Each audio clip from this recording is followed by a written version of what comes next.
Hi, thanks for joining me on Wilderness with Amani. Fished the Owens River earlier, got a nice brown, bunch of small rainbows. And I wanted to go hike up into Little Lakes Valley and go fish the creek up in there, but I drove up there and there were so many cars. It looked like there was a dead show going on or something. So I came down the road, slept in my car for about a half hour, drank some instant coffee, just mixed some cold water instant coffee and slammed it. And now I'm ready to rally. I'm gonna climb down into this canyon and go look for some wild fish down in Rock Creek, above Rock Creek Lake. And I don't think there's a lot of big fish down there, but there's some brookies, some rainbows, and some browns, and some small fish action. But I'm ready to go down there with my fly rod. And I mended that net I found at the West Walker, glued it all together. It was all separating all the pieces of wood. And then I stitched up the holes in the net with Berkeley Fireline, so that's good. And when I first started gluing this thing, it looked like someone handed a 5-year-old an arts and crafts project with Elmer's glue and said, go at it. There's glue everywhere. But by the time I finished, I had refined the process and I got really good at fixing it.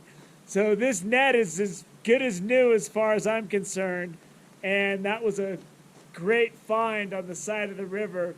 If you didn't see that clip where I caught that tiger trout, all of the different layers were coming apart and it was completely dilapidated.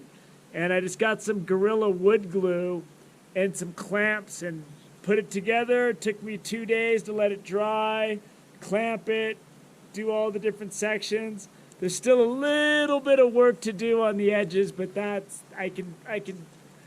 just fix it as it falls apart. So I'm gonna be fishing.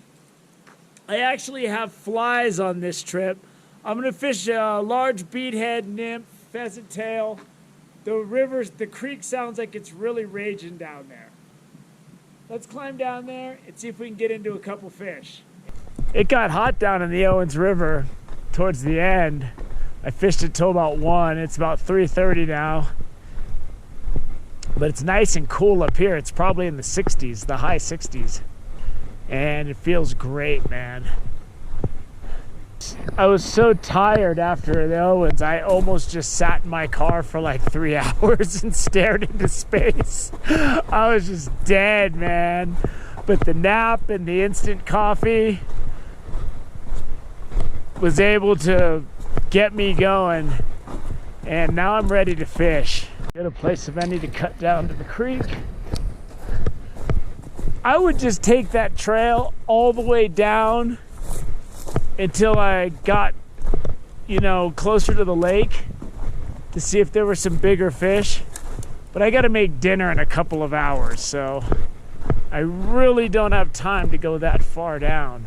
I have no idea where I'm going. I'm just breaking through the woods at this point. I can hear the creek is down there, so as long as I keep going in this direction, everything should work out. All right, got a nice waterfall.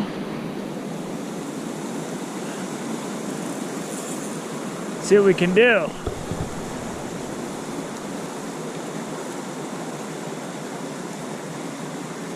There we go. First cast. First cast. First cast. I don't even have my net off my pack yet.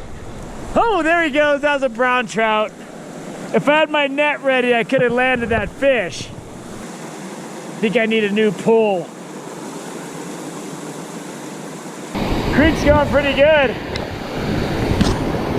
Got some good whitewater. You little rascal. We got here.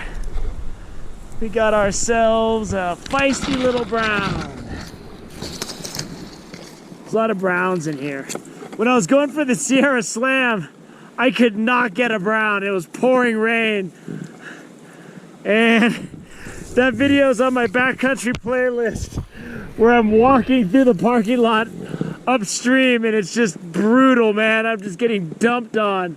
And I thought I was gonna get the, oh, he escaped through my net. I was gonna show him to you. It was a little brown. I must not have mended all the holes.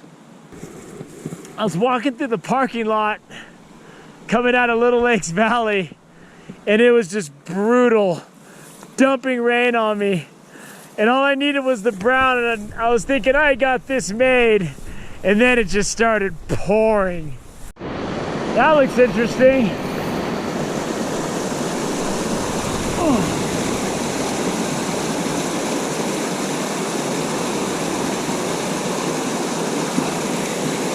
Come on, there's got to be something in there.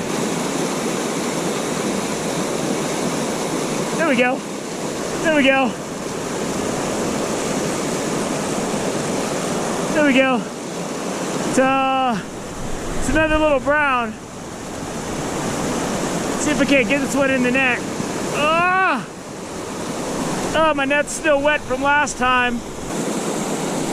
He's gonna have to live down here now. It's a beautiful fish. There we go. Beautiful spots on that guy. Beautiful fish. Get him back in. I don't know how many of these little tiny fish I'm gonna show. But I'm getting I hooked a decent brookie. By decent I mean really small. I gotta get my net wet so I can get the hand wet. And I just missed the hook set. I finally got a good one to come out from under that grass over there. And yeah, just a little wild brookie. And I just choked, man. Like, he hit it. I thought I was stuck on a stick, to be honest with you. A little better. Get my hand wet here. Little brookie, a little better than the last guys. Go. We got here. I got out of that pool and just moved downstream a little bit. Get my hand wet. It's a nice little brown. I mean, these browns are frisky. They're nice. I'll take pre-dinner frisky. And I'm building up a good appetite now. Over the best piece of stream I've seen so far, but there's just branches everywhere. And the only thing I just caught was myself. So good thing I'm fishing barbless, because I just had to pull a hook out of my arm. Merely impossible to get through this brush and not spook the fish. There's one nice one right there. Oh, he just bolted. As soon as I threw that out, he bolted, man. I can't believe I got this fish. He came just swimming out of the cover. And I don't know where my net is. There's my net. Get my net wet. Get my hand wet on my net. I mean, these are really pretty wild fish. They're just making a cast is really hard. That guy swam out right there. I had to whip this around with this brush behind me, and just by a miracle, I got it where it needed to be. And then I hooked him. He came off really quick, and then I hooked him again. He gave me a second chance. But this spot's pretty much done. I got to try to get through here. I'm starting to feel dinner time, man. Because this is just a struggle. I wish I was back at the Owens right now. That'd be much more easy to deal with than this. That looks decent over there. Maybe I can cross the creek. I don't know. But I'm just battling through the brush right now. I guess that's the end of the line here. Go. They're starting to hit. Now that the sun's not on the water, starting to get some better fish. This is a brown. And from what I've seen, this is about as good as it's gonna get. But I'll take it. So I'm wrapping it up. I'm starving. This did the job. Got some nice little wild browns and a couple brookies. It's so hard to reach the water anywhere. I probably would have done better if I just had my spinning rod, my little 5-foot spinning rod, and flicked a nymph out with that. This long rod was killing me with all the branches and the brush. And I'm just gonna call it. I got some hot links, some Swiss cheese to melt on it, some bagels to toast. I'm gonna go hungry hippo on that food. You ever see a really hungry large dog eat? That's what I'm gonna look like once I get that skillet going. So it's time to do that. I got about 10 miles a day hiking for me tomorrow. That's just to get to and from the lake. Depending on how many lakes I fish, then we'll see what the total mileage is going to be. It's probably going to be more like 12 to 15. We'll see. We'll see how tired I am. I'm going to try to get some good sleep tonight. So thanks for joining me on Wilderness with Amani. Hope you enjoyed this little bit of creek action. It was fun. It just was a little bit frustrating. Until next time.